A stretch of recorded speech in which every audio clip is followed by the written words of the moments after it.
This is a rocket engine. You don't realize it, but this thing right here affects your life in more ways than you can imagine. GPS, credit cards, weather, disaster management, television, you name it.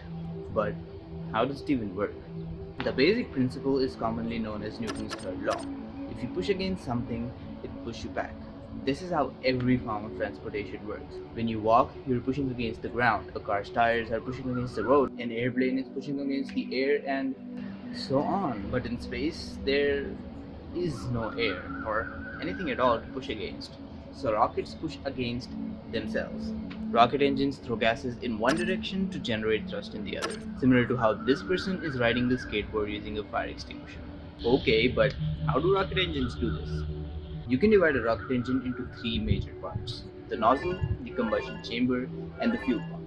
You can think of the nozzle as the part which directs the flow of the gases and makes them go as fast as possible.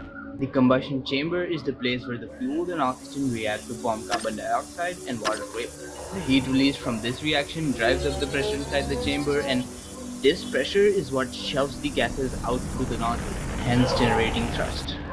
The fuel pump is perhaps the most important part of the rocket engine. They're responsible for bringing the fuel and oxygen into the combustion chamber, and this is no easy task. Rocket engines require tons of fuel per second, and to do this, they use something called a turbopump setup.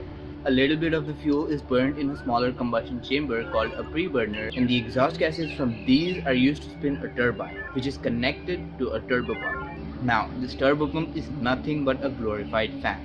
Similar to how a fan takes air and throws it at you, turbopumps take fuel and oxygen and throw them into the combustion chamber. As the turbine spins, so does the turbopump, and this is what pumps the fuel into the combustion chamber to be burned. Now you might be thinking, why use such a complex system when you could just slap on an electric pump and go home happy? Well, it turns out you'll need a very, very powerful electric pump for this, and such an electric pump will no doubt be heavy, not to mention expensive, something that you don't want on a rocket.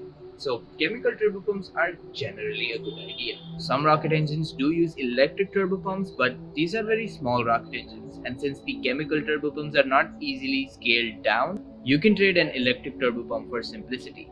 So, all of that put together makes a rocket engine. The moon, Mars, stopping Thanos. Who knows what use we'll put it to next?